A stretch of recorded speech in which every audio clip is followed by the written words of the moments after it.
안녕하세요. 축산을 쉽고 재미있게 이해하는 축산TV의 해용PD입니다. 안녕하십니까, 한우 박사 박준국입니다.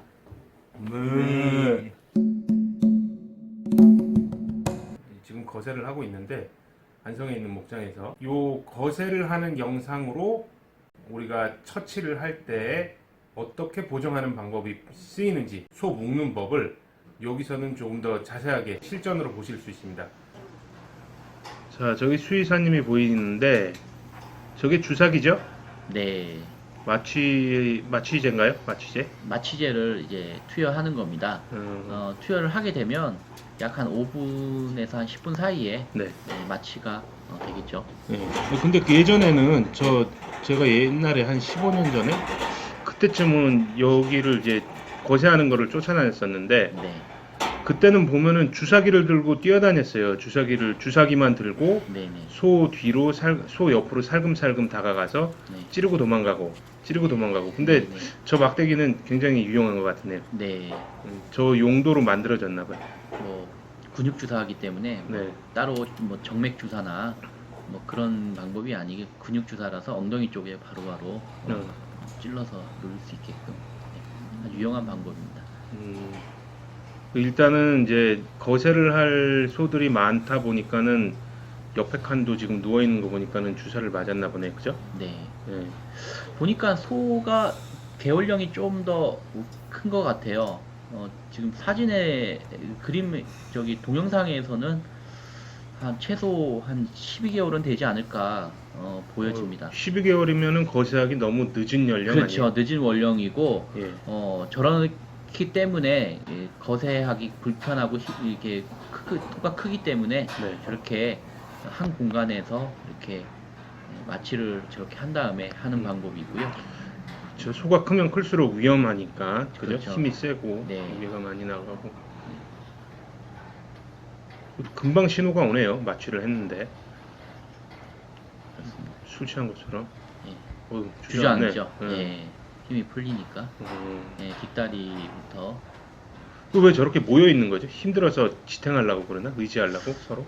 아무래도 이제 물이 그 습성이 있기 때문에 저렇게 뭐 위험하거나 아니면 좀 그런 외부의 어떤 그런 스트레스를 느낄 때는 같이 이렇게 붙어 있는 거예요. 그렇겠네요. 네네. 무리를 지어서 행동하는 습성이 네, 있으니까 습성이 있죠. 뭔가 외부에서 위험이 감지됐을 때 모이는 게 또 이 본능이네요. 네. 소에. 근데 지금 저기 우리 컨설턴트님은 소를 이제 따로 분리를 해놓으려고 저러는 거죠? 네. 작업을 하기 편하게. 네, 또 이제 앉아 있을 때 네, 또 작업하기 편하게 네. 거세를 해야 되니까 네, 그 공간이 고정을 필요하다 하는 보니까 겁니다. 네, 이게 아까 1편에서 배운 그 밧줄을 이용한 보정법이요. 방법입니다. 네, 아직도 크긴 크네요. 네, 주둥이 쪽이. 예,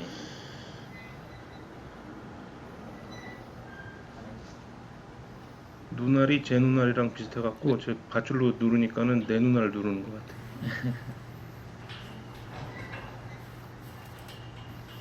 이렇게 여러 번 감아줘야 되죠. 네. 조금 길게 좀 끈을 예. 고정한 감이 있는데요. 음. 저렇게 됐을 때는 또 소가 또 만약에 일어났을 때도 이제 흔들고 하기 때문에 보정에 좀 약한 그런 모습을 보이겠죠. 근데 일단 뭐 1차적으로 마취를 했으니까. 네네.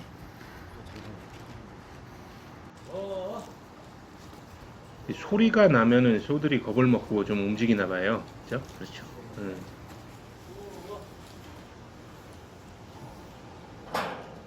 거세는 그 여러 종류가 있습니다.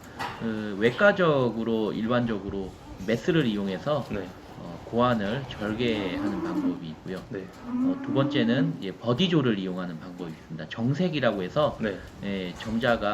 정액이 이렇게 들어가는 지나가는 관을 아예 절개를 해서 분리를 시켜서 예. 안 되게끔 하는. 그런 거는 처음 봤네. 저는 네. 그 고무린 거세법이나 네. 그 집게로 찝는 무혈 거세 그리고 그렇죠. 이 외과적 버디조죠. 기술 그게. 찝는 찝는 게 이제 찝는 버디조 거를 기구를 이용해서 하는 방법. 이 전문 용어로 하니까 비수술적, 비외과적 수술. 그러니까 네네. 비외과적 수술에는 이 메스를 이용한 방법 외의 것들, 네. 화학적 거세를 포함하고 그리고 고무링법을 포함하고 그런 것들을 포함한 게 다 비외과적 수술이라고 하는데요. 예. 예전까지만 해도 이 비외과적 수술에 대해서는 많이 인정을 안 했어요. 완벽하지가 않다. 또 2차 감염이 더 위험성이 있다. 이런 얘기를 많이 했는데 네. 요즘에는 이제 분석을 해보면 실제 고무링법도 스트레스가 커서 네. 성장에 지연을 많이 시킨다라고 얘기는 하지만 코티졸이라고 하는 그 스트레스 호르몬을 분석해 보니까 네. 크게 스트레스는 안 받는다. 스트레스 안 받는다. 똑같습니다. 저희도 분석을 해보면 외과적 수술법으로 한 분석 방법도 마찬가지지만 한 달 정도까지 네. 스트레스가 똑같이 가기 때문에 성장이 지연이 됩니다. 하지만 한 달 뒤에 네. 길게는 약 한 40일 뒤에는 다 보상 성장을 해서요. 체중을 재보면 다시 똑같이 성장이 다 올라오는 것으로 그럼 무혈거세, 조사가 무혈거세 그러니까 비외과적 시술이나 네. 외과적 시술이나 그 결과적으로 영향은 뭐 같다. 비슷하다. 네. 그러니까 보여지는 게 이제 아무래도 고무링법으로 하면 한 달 동안 네. 이 착용 그 고안에 고무링 탄성 고무를 이용해서 혈관을 이제 혈액을 이제 흐름을 막는 거죠. 조직을 그래서 이제 괴사시켜서 떨어뜨리는 거죠. 네. 뭐 장단점은 있습니다. 뭐 더 편하게 하겠지만 아무래도 또 2차 감염의 위험성이 더 있기 때문에 썩는 바닥이 거니까, 그죠? 그렇죠. 네, 그런 것도 있고 또 스트레스 때문에 더 안 큰다. 라는 그런 인식 때문에 확실하게 그냥 외과 수술로 해서 메스를 이용해서 고환을 절개하는 방법을 많이 선호하기는 합니다. 저거는 소를 넘어뜨리려고 일부러 저렇게 묶었네요. 네, 그죠? 묶는 방법입니다. 워낙에 지금 무게가 많이 나가니까 네. 그렇게 옆으로 버티고 있으니까. 뛰어서 그거 많이 크네요. 저거를 그냥 세워놓고 거세하기는 위험 부담이 너무 크죠. 네. 그리고 거세는 사실 이 소 거세 같은 경우는 수의사만 시술을 할 수 있잖아요. 그렇습니다. 네, 수의사 법으로 정해진 거라 수의사만 할 수 있고. 거세를 하는 이유가 뭐죠? 이렇게 사실 보면은 일반인들이 봤을 때 거세를 하는 장면을 보면은 굉장히 잔인하잖아요, 이게. 그렇죠. 네, 그런데도 불구하고 우리가 소를 키우면서 거세를 해야 하는 이유는 결국은 경제적인 논리 때문이죠. 그렇죠. 가축으로서의 가장 경제적인 논리는 우리 농가들의 어떤 소득을 위한 좋은 품질의 소를 만들기 위해서 거세를 하는 겁니다. 육질이 좋아지고 육량은 어떤가요? 육량은 비거세에 비해 떨어지겠죠. 왜냐하면 이 호르몬 자체 테스토스테론이라는 이 웅성 호르몬이 이 성장을 근육의 어떤 성장을 도와주는 그런 호르몬이기 때문에 이 호르몬을 제거를 하면은 반대로 성장은 조금 지연이 되지만 반면에 이제 지방 침착이라든가 육질이 부드러워지고 근육의 어떤 구조가 자체가 바뀝니다. 네, 그렇기 때문에 장단점이 있다고 볼 수 있어. 장점이라고 말하는 건 마찬가지로 그 고기의 육질의 품질이 좋아지는 장점이 있고요. 단점이라고 말씀드리는 거는 이 비거세 한 수소보다는 성장이 덜 되고 또 요결석이나 여러 가지 어떤 전립선이 이제 짧아지고 이렇게 망가지기 때문에 그런 질병의 위험성도 더 높아지고요.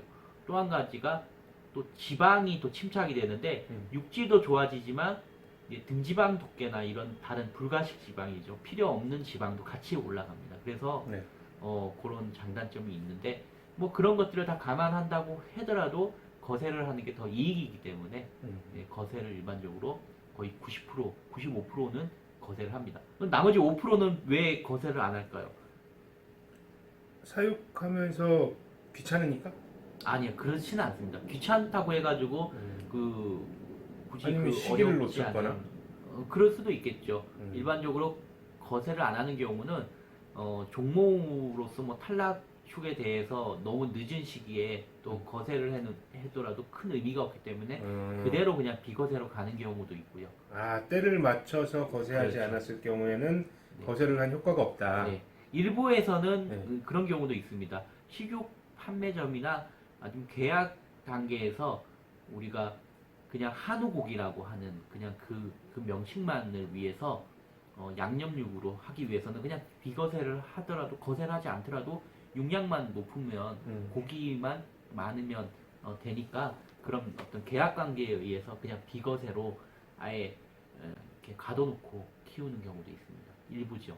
그런 경우는 단기간에 비육이 되죠. 거세를 안 하기 때문에 평균 한 23개월, 24개월에도 750kg까지 800kg까지 올라가기 때문에 그런 경우에는 그냥 육량으로서 가치를 갖고 있기 때문에 그냥 그렇게 해서 판매를 하는 경우도 있습니다.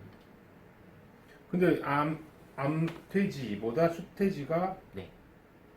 웅취라 그러나요? 그 냄새. 그렇죠. 숫돼지도 다 거세를 하죠. 네, 숫돼지도 네. 거세하고 네. 그 숫소 같은 경우도 그렇게 냄새가 많이 난다면서 고기가. 냄새가 웅치라는 게 있습니다. 네. 그러니까. 웅치라는 게 각 그 축종마다 약간은 차이가 있겠지만 양도 심하고요. 소, 말은 좀 덜합니다. 돼지가 특히 심하고요.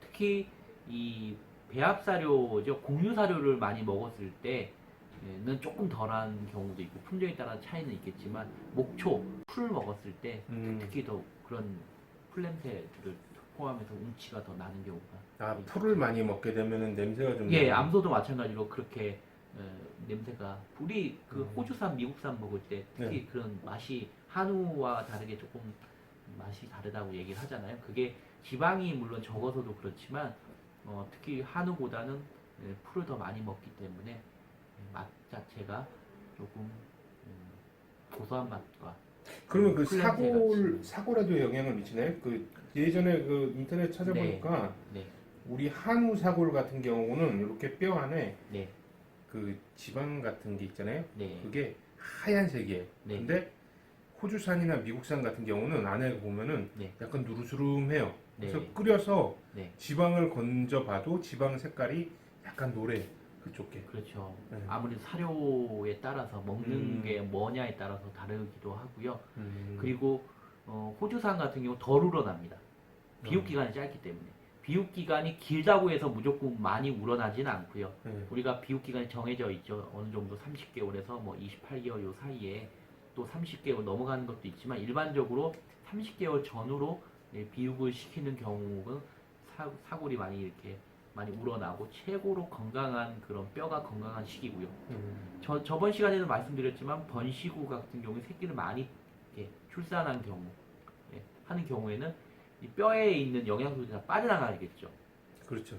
그래서 기본적으로 번시구들도 한 6산차 정도 지나면 4산차, 6산차 정도 되면은 골밀도라고 하는데 성숙도, 육질을 평가하는 것 중에 육색, 뭐 지방색, 조직감, 성숙도 하는데 성숙도가 그겁니다. 골밀도. 뼈가 얼마나 튼튼한지. 조밀하게. 영양가가 그렇죠. 영양가가 심하게. 빠져나갔으면 이제 뼈를 우려도 우러나오지 않는. 그건 너무 오래 비육을 했는 경우에도 그렇게 조직감, 성숙도가 떨어진다. 떨어지기 때문에. 여기 거세 영상은 사실 피도 나고 또 좀 징그럽고 혐오스러운 장면이 있어갖고 이제 좀 편집을 했어요. 왜냐면은 이 시술은 수의사님들만 하실 수 있는 거니까 뭐 거세할 때는 수의사님이 오셔갖고 합니다. 하고 또 이 소를 잡을 때는 사실은 축주가 잡아주는 게 제일 편하잖아요. 그죠? 그렇죠. 왜냐면은 소도 마찬가지로 가축이지만은 매일 얼굴을 보고 그 교감을 가졌던 그런 축주가 왔을 때는 놀라지 않고 스트레스도 덜 받는 반면에 외부에서 사람이 들어와 오게 되면은 잡기도 힘들어지고 그렇죠. 그러니까 네. 뭐 거세를 한다거나 뭐 의료 시술 행위를 할 때 그때는 보정이 꼭 필요하니까 우리 축주님들이 좀 잡아주셔야죠. 그거는. 오늘 컨텐츠는 여기서 마치겠습니다. 매일매일 발전하는 축산TV가 되겠습니다. 감사합니다.